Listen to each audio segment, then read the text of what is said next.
So what does IndyCar need to do to get to the next level, Connor? Great question. If I knew that answer, I'd be making a lot more money than I am right now. Well, you've had a lot of answers, so Yeah. I mean, everyone's got a different take, an interesting idea. Every idea, though, comes with other things that if you really look into it, you're like, well, that would take that to then take that, and that would cost a lot of money to do this. So it's tough, man. I mean, I think we have a great product. I think we're in a position where the product isn't the problem, which is a good thing to have. I look at NASCAR right now, and I think they are doing such a great job. I mean, they are getting huge numbers of viewers every weekend, and I watch. I mean, I enjoy it. Some races bad, some races are amazing. So I don't think, again, I don't think the product is a big issue for them, although they focus on it quite a lot.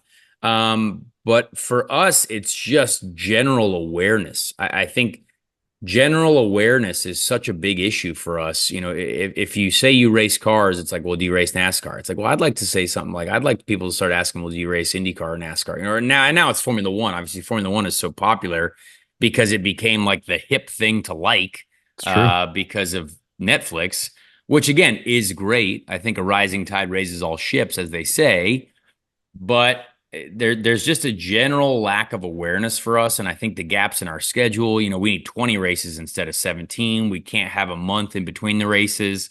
But like, again, all of those things are hard to do. So I'm not expecting someone to be able to just be like, hey, boom, here it is. Roger Penske's already investing a ton of money in this program to keep us afloat. You know what I mean? So it's very easy for us to say what I think we believe needs to happen.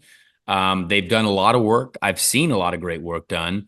But we're so passionate about it that I do wish that, in my lifetime, we do get to see a good step forward. Well, it's interesting. It's got probably next to the Daytona 500 and maybe the Monaco Formula One Grand Prix, right in there is the Indy 500, if not surpassing both of those things at the same time, or at least on the same par, especially on the same weekend when you throw in the Coca-Cola race. So it's got one of the biggest races that everybody knows, but Yes. it's not associated with some of the others, not Long Beach or St. Pete or Detroit or any of these other ones. Isn't that it's this interesting dichotomy of things, isn't it? Yeah, well, that is the biggest issue. We get, almost 5 million people, 6 million people watch the Indy 500. That's Right. a great television rating. You know what I mean? That ranks very high in the list of sporting events. You know what I mean? Huge. It's the largest attended sporting event in the world. So attendance, again, not a problem. I think we have a chance to sell out the race again this year. Right. Like right now, the way ticket sales are going, I think you could see the Indy 500 selling out, which again, the last time that happened in my lifetime was the 100th running. You know what I mean? And back in 2016. So again, very cool to be able to say we could do that just on a random year, like the 108th running or whatever it is. So I think we're very close to having that happen. But I think such a large percentage of the people that watch don't know that there's any more IndyCar races. So that what I've noticed about even having a podcast, until you put it directly in someone's eyes and it is like fed to them with a spoon, they have no idea that I have a podcast. And again, that's no fault of their own. Like, that's no fault of anyone. That's just because we have so much in our peripheral vision. We have so much to pay attention to.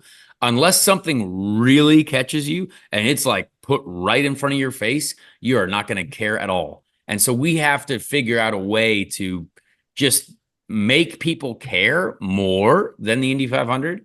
And then like, if you enjoyed the Indy 500, well, why not watch Detroit the next weekend? You know what I mean? Like, same guys, you know what I mean? A couple less, but like same people. Sure. And if anything, great product there too. So there's something there that's just missing. Again, it's not, if the Indy 500 also had 1 million viewers, then the series would be dead.